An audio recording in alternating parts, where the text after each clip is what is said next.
First, live, local. This is Fox 12 Now. Hello, everyone. This is Fox 12 Now. I'm Greg Nibbler. Thank you very much for joining us. We are live streaming here out of the Fox 12 Oregon newsroom. This is something we do every weekday, starting at 1 p.m., going throughout the afternoon. We cover a wide range of topics here on this show, so thanks for being a part of that, whether you're live or after the fact.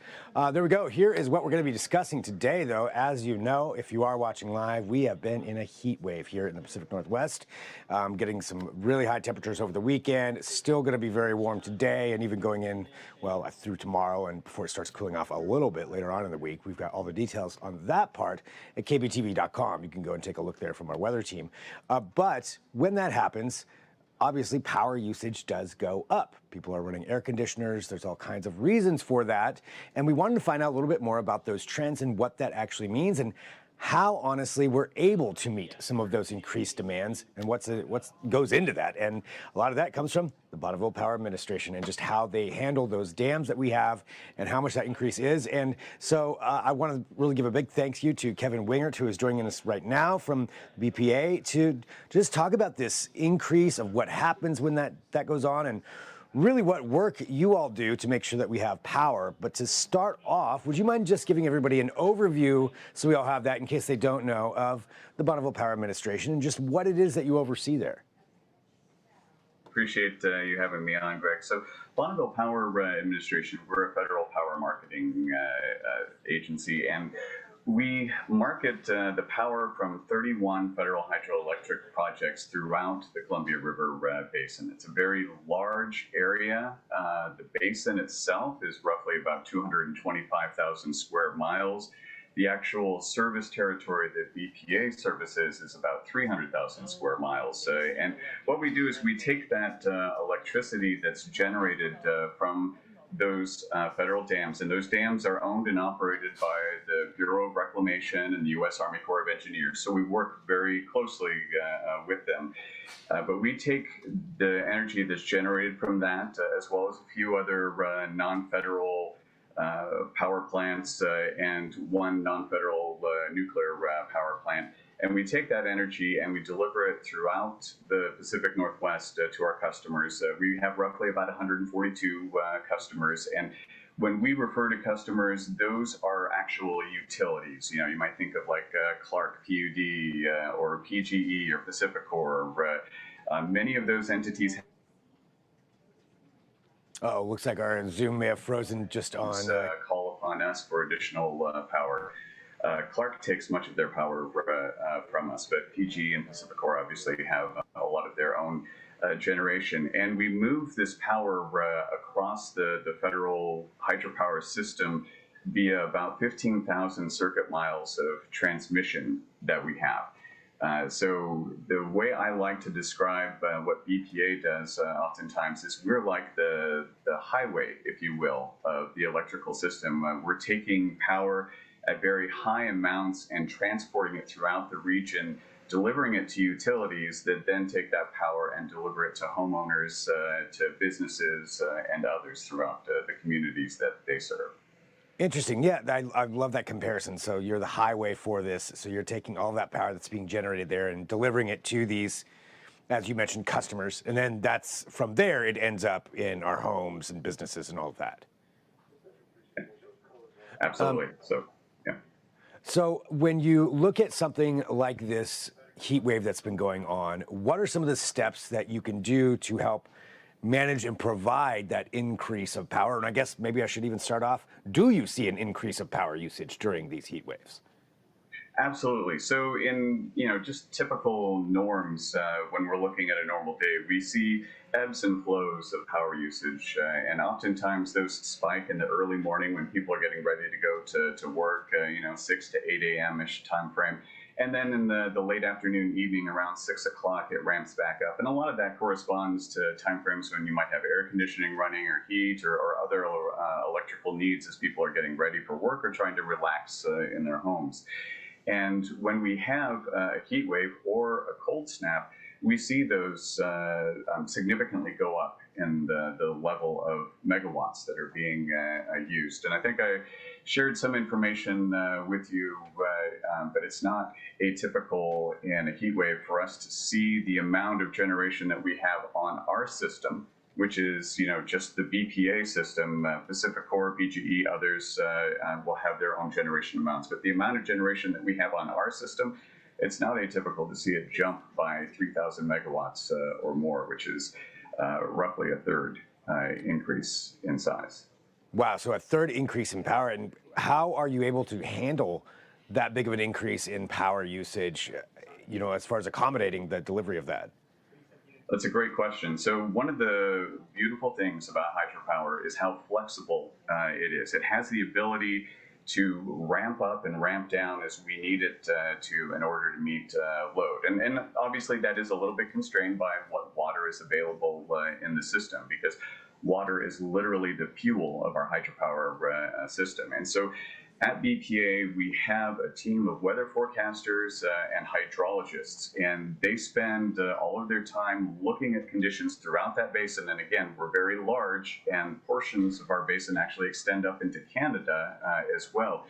So we have a lot of different areas that we're potentially drawing water into the system. And so they're tracking that water. And one of the biggest things that they're able to do for us is oftentimes they can see a heat wave or a cold snap coming, and they may be able to give us, upwards of 10 to 14 days notice that we're likely going to be experiencing these scenarios. So we have the ability to do things like stop any unnecessary maintenance that we might have going on or delay any outages that are not critical to life safety or reliability of the system at that time.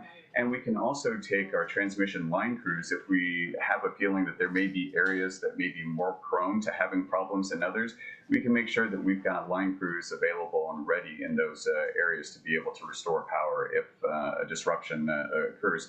So those are all things that we can do in advance going into a heat wave to make sure that the system is well situated to handle.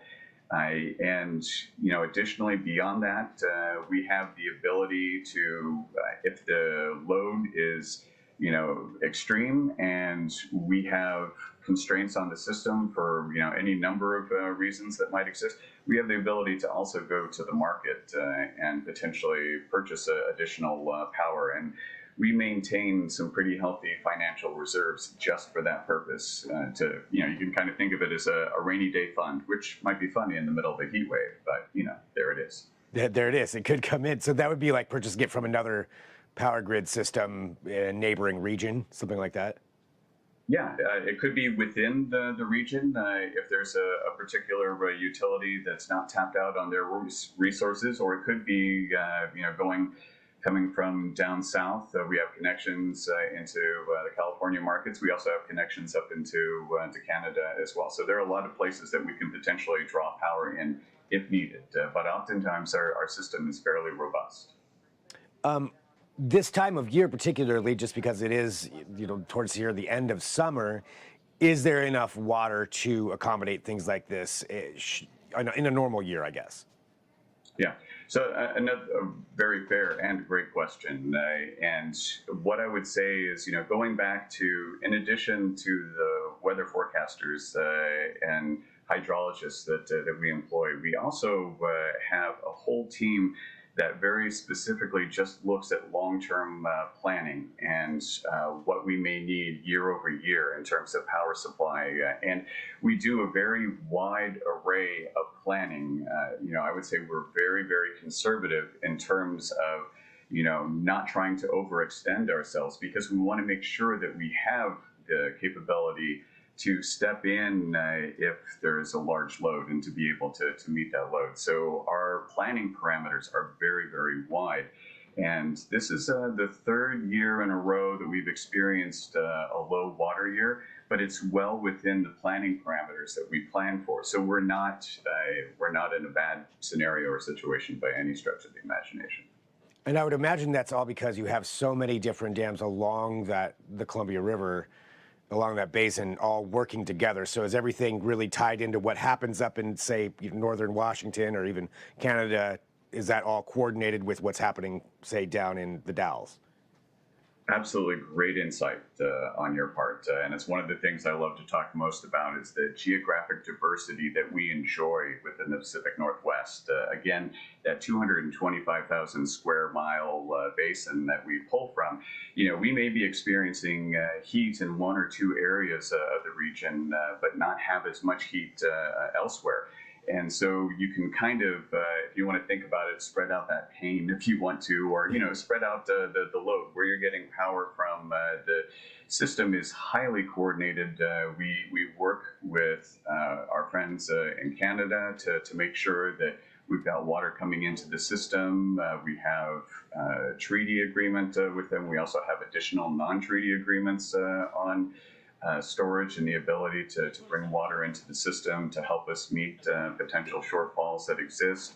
And that water, as it goes down through the system and hits each of those hydroelectric facilities, it's generating power at each of them. So something that starts high up in the system in Canada is going to go through, and you're going to get power not once, not twice, not three, but a multitude of times generated off of that single drop of water. So again, the system is fairly robust, and it's been engineered and built over decades in order to be that way.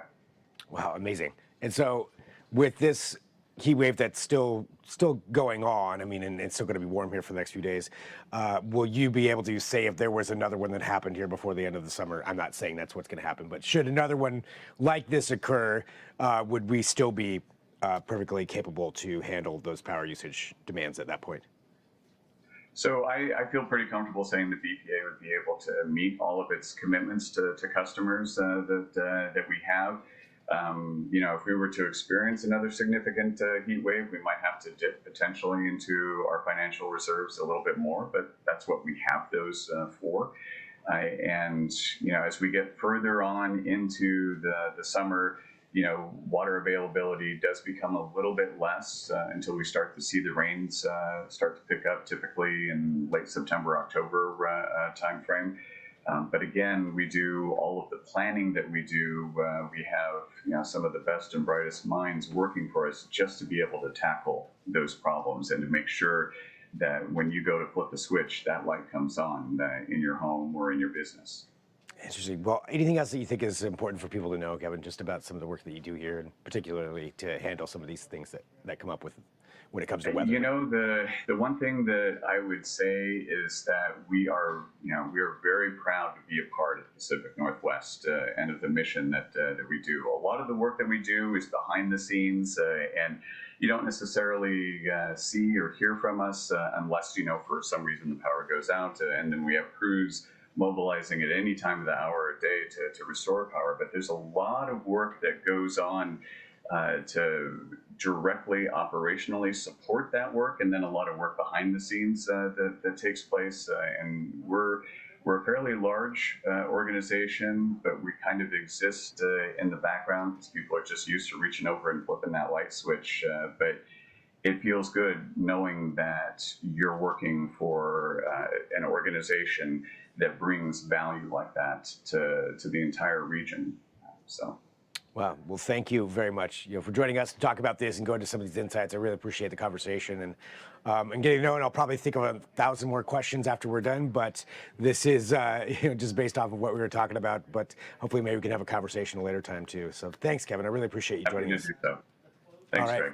Fantastic. And for everybody watching too, this is Fox 12 Now. This is what we get to do. Have a little bit more in-depth conversation about things like this, things that affect all of us. I mean, power usage during any time is important, but particularly in these heat waves or cold snaps that we get, and to know how that's all taken care of and handled.